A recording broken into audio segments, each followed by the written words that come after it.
हरे कृष्णा। एक मूर्तिकार ने 3 मूर्तियां बनाई और तीनों एक जैसी। उन तीनों मूर्तियों में कोई फर्क नहीं था, कोई अंतर नहीं था। तीनों का आकार, शक्ल सब एक जैसी। अब उस मूर्तिकार ने क्या किया, उन तीनों मूर्तियों को एक मार्केट में, बाजार में लाके रख दिया और लोगों से कहा कि ये मूर्तियां दिखने में एक जैसी है, मैंने इसमें एक छोटा सा फर्क रखा है, कोई ढूंढ निकाले तो मैं उसको कुछ इनाम दूंगा। बहुत सारे लोग आए, उन्होंने देखा तीनों मूर्तियां तो एक जैसी है, आकार, शक्ल, सूरत सब एक जैसी है, अब इसमें कोई फर्क तो नजर आ नहीं रहा। लोगों को कुछ समझ में नहीं आया। लोगों ने कहा भैया ये तो सब एक जैसी है, एक जैसी है, एक जैसी है। लेकिन एक समझदार व्यक्ति था, उसने देखा और उसने कहा कि इन तीनों मूर्तियों में एक फर्क है, एक फर्क है। क्या फर्क था, उस फर्क को ध्यान से सुनना।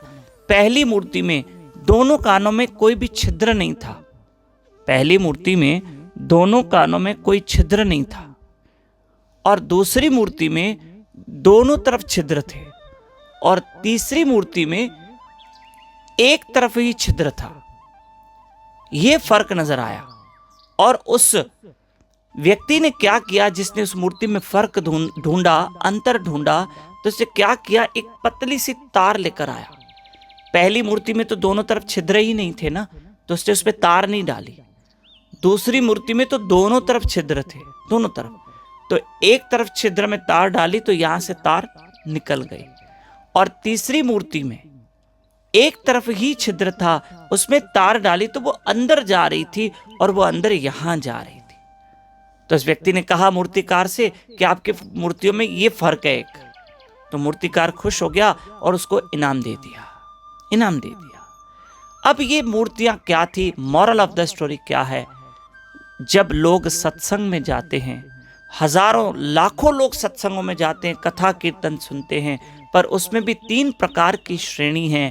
पहली श्रेणी के कई लोग कथा में बैठते तो हैं लेकिन कथा उनके कान तक भी नहीं जाती। नहीं, देखो कई लोग सो जाते हैं, ठीक है, कथा में जाके कईयों का ध्यान भटक रहा है, मन भटक रहा है, कथा वो सुन ही नहीं पाते, कथा अंदर ही नहीं जाती है।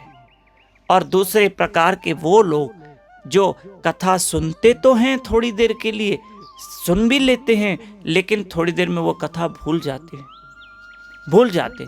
यहां से कथा सुनी, यहां से निकल गई, यहां से सुनी, यहां से निकल गई, क्योंकि दूसरी मूर्ति में छिद्र कैसे थे, आर पार।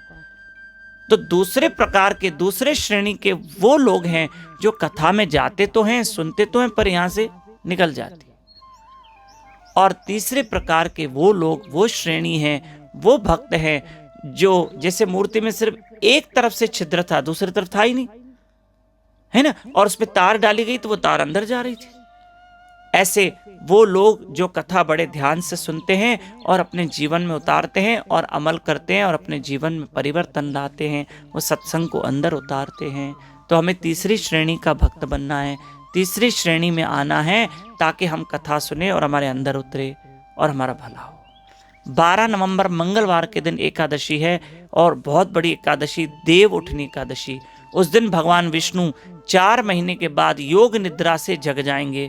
आपको पता है ना, भगवान 4 महीने तक योग निद्रा में थे और भगवान उस दिन जग जाएंगे, सुबह ब्रह्म मुहूर्त में उठ जाएंगे। तो एक बात बताइए, एकादशी है, भगवान जग जाएंगे और हम सोए रहे ब्रह्म मुहूर्त में एकादशी के दिन ना। बहुत बड़ी एकादशी है, भगवान योग निद्रा से उठ जाएंगे, तो हमें भी उस दिन ब्रह्म मुहूर्त में उठ के हरि भजन करना है, हरि कथा करना है। हमारे साथ 4:30 से 5:30 बजे ब्रह्म मुहूर्त में उठकर, अर्ली मॉर्निंग उठकर यूट्यूब चैनल दामोदर दास पे लाइव रहकर जप करें और हरि कथा सुने और पूरी कोशिश करें उठने की। कार्तिक मास के कुछ दिन बचे हैं, उठिए।